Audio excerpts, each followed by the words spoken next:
This video is brought to you by Miniature Market. Thousands of board games, miniatures, and paints, discount prices at miniaturemarket.com. Hi, welcome to another review. Now today is something I've been having to review for quite some time, but we've been backlogged a little bit. But today we are going to be talking about Cave Troll. Now, I played this the other day live for you guys, and it's probably a good time to tell you what I think about it.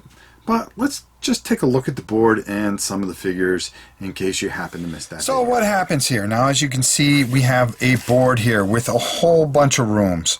And in each room there are gold values. Now, you have these figures here, and you're going to have a deck of cards to start with. And what's going to happen is you're going to draw one card for your turn.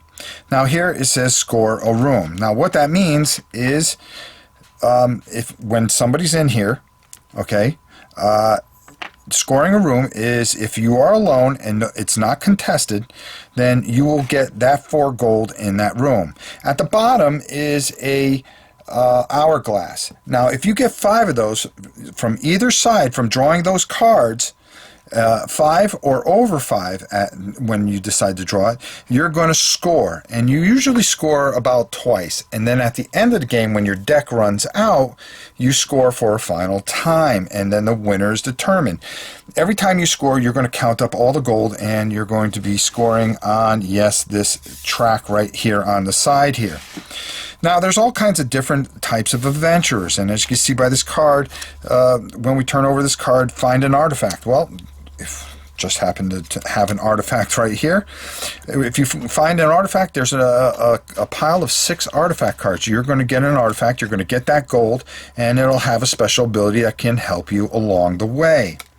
Other cards, such as a thief, they have an ability that they have to go in a room as long as a knight isn't around, so you would place them there.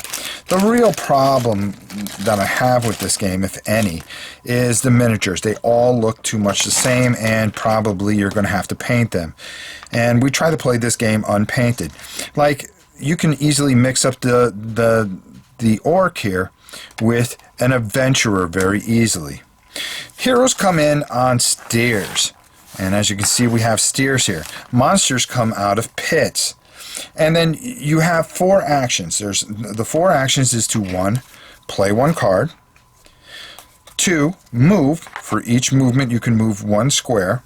So if you want to move, you have to move to an adjacent room. You cannot go through walls, you can only go through doors. And when you stop, you claim that room. The only time you cannot claim that room is if another player is in that room. Then it is considered contested, and then nobody's going to get it if the scoring wheel comes through. You can play an artifact or play an ability. Those are the 4 actions you can take. You get 4 actions per turn.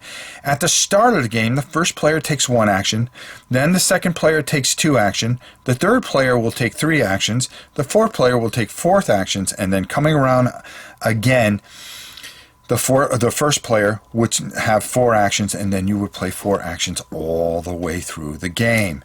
It's a great, quick little game. Let's get my final thoughts. Like I said, I wasn't going to explain all the rules here, but I think you have a pretty good idea.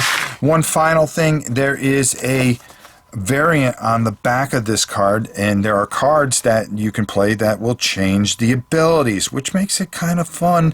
So you could play either the classic edition or the variant edition. So let's go up top and get my final thoughts on Cave Troll. Cave Troll. So what do I think of this Fantasy Flight remake of the game from 2002?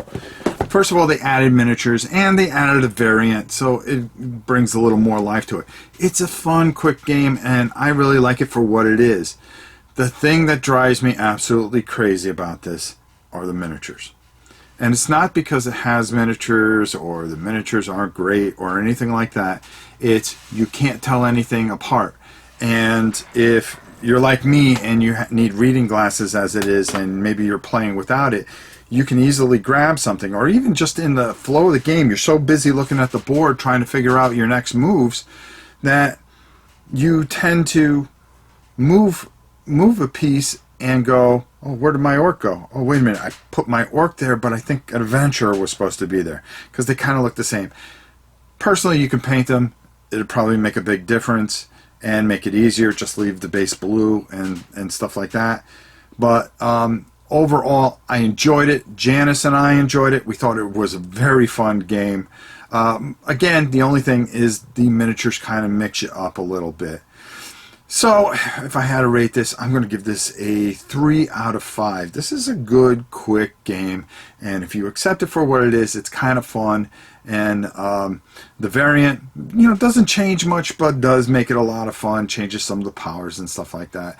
I found it very enjoyable, and we enjoyed it, but once somebody gets out in front, it's kind of hard to close the distance a little bit. I think that's why we left it at a 3. Well, that's it for this week. Until next time, I'm Rob Warren. We will see you soon.